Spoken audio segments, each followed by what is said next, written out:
There's an intriguing design experiment taking place here in Albany at the bottom end of Western Australia. This interesting little town is involved in co-designing the next generation shark net. Hey Victoria, so this is the shark net. It's not actually a net, it's a shark barrier. Shark barrier, That's okay. right. And I guess that's why you've made these holes fairly large, right? I mean, I can actually stick my entire head through this thing. Yeah, actually those holes have been deliberately designed to let the little fish through without affecting them, while the big predators stay on the other side so people can swim Keeping the big guys out. There's an enormous amount of seaweed here that's passed through the barrier, and I guess that's telling me that it's doing exactly what it was designed to do. Why have you made a shark barrier out of a garden hose? Hey, why not try a hose? It's designed for water, it's fairly strong, but That's you've actually reinforced that with a rope that goes down the middle. Absolutely. And then we've got our shock absorbers, so as you're stretching them compared to the purple ones which are more rigid. There's got to be a lot of flexibility in this thing, of course. So it's a modular barrier. Because I guess as one component breaks, rather than replacing the entire net, you can actually just take out that section and off you go. Dennis, the whole journey started right here. Right here, Brandon. About 10 years ago, we had a shark attack just out in this bay here, and that's when it started the community thinking about what sort of protection do we need to look after the community so make sure they can swim in safety. 1, 2, 3.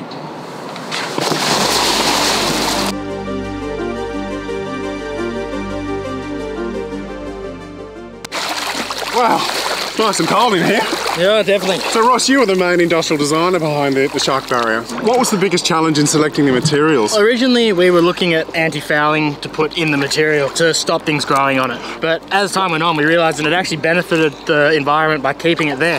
It becomes a living reef in the water. That adds to the beauty of the design, because when you see this thing, it's like a really nice living structure in a way. Yeah, exactly. We absolutely love it. Before we used to go right along the edge up there, now we go out deep, we float, we do bombies off the pontoon, we just love it. How old are you, I have to ask? 72. You look amazing.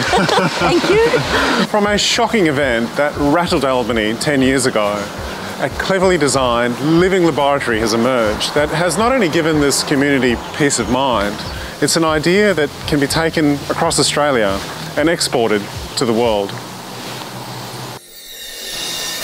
Education can be so focused on reading, writing and mathematics that we often forget that drawing really is our very first language. So Kylie, you've created a really simple way of understanding 3D drawing. Yes, so we've designed the Splat to help students develop creativity and also problem-solving skills. The best way to understand it is to actually see it in action. All right, well, I'm an industrial designer, so I think it'll be a waste on me, but our director, Steve, I hear is pretty terrible. Let's see what you got. Here's a project we're working on with a Year 5 class at a local school. But before they can start designing a solar car, they need to be able to draw one. So let's see how you go. Oh no. He's worse than I thought. That's actually pretty good. I can see what you're trying to draw, but before we can start designing, you're going to need a few more tools in your toolkit. Use this ellipse here, centre it onto the point. So Kylie, it's a lot more than just this tool, isn't it? So we have a range of tools and we have more at the moment in R&D, which I'm really excited about. I think that's the best part, seeing your ideas come to life. We're really hopeful that every child will have one of these in their pencil case and develop this skill set. When I was young, I think I struggled a lot when I looked at things and I wanted to create things and I just, in my mind, and I went to the paper and I couldn't, you know, you'd struggle. Yeah. And to have that is so frustrating. So to be able to have the fun and just explore and then draw down what I'm thinking would be so freeing, I think, for a kid. Oh, it is. And by connecting the hand through drawing and design and the heart and the mind, it's very powerful for innovation. Yeah, well, I think we should check out this heart and hand over here. How's he going? He's absolutely smashed it. That is amazing. So that's your original one. Rubbish. Oh my goodness. Look what you've done. That's fabulous. And did you have fun? Yeah, no, I think it's great. It's brilliant. I'm really chuffed. This obviously works as a drawing tool, but it's a lot more than that. Kylie and Glenn have recognised the importance of developing and nurturing the design skills that will keep Australia innovating.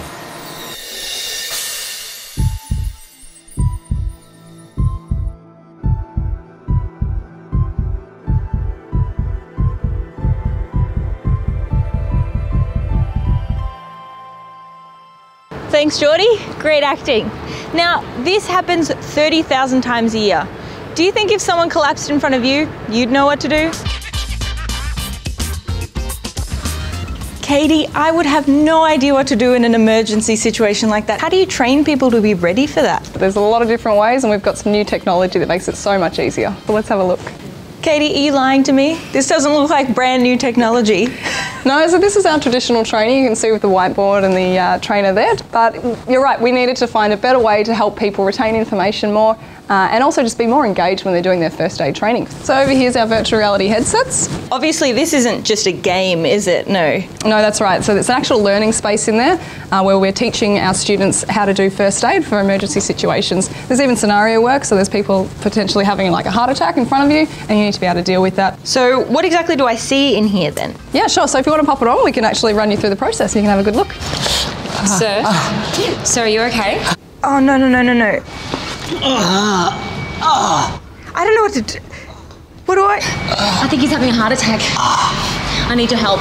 Okay, this looks way too real for me. This is scary. I've got to say, I felt that. That was almost too intense. So have you replaced everything, all of the training then with these? Not all of it. What we've done is basically taken out some of the boring aspects, if you like, of someone standing there lecturing, talking for the training space. And then what we do is we take the headsets off and we use the mannequins and get you to still do the CPR component, still do things like recovery position, because you've got to be able to feel what it's like, and actually, get assessed and do the correct measurements. But what about grandparents and sort of children? Does this suit them as well?